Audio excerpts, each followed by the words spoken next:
Hey everyone! Today's tutorial is going to be short and simple. I'll be walking you through how to set up a local pickup shipping method.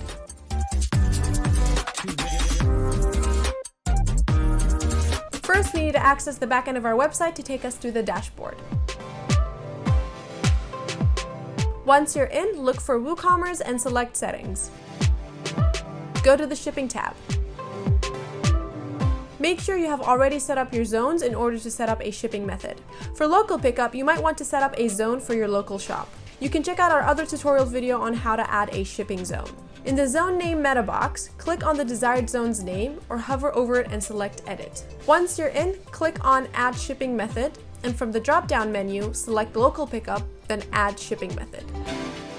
You can edit it by either clicking on the name or selecting Edit. Much like the others, you can change the method title that displays to customers, you can select the tax status, and add a flat rate cost if you feel it's necessary.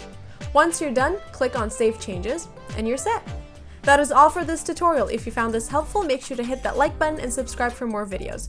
You can also check out our other tutorials listed in the description box below. Thank you so much for watching. Bye!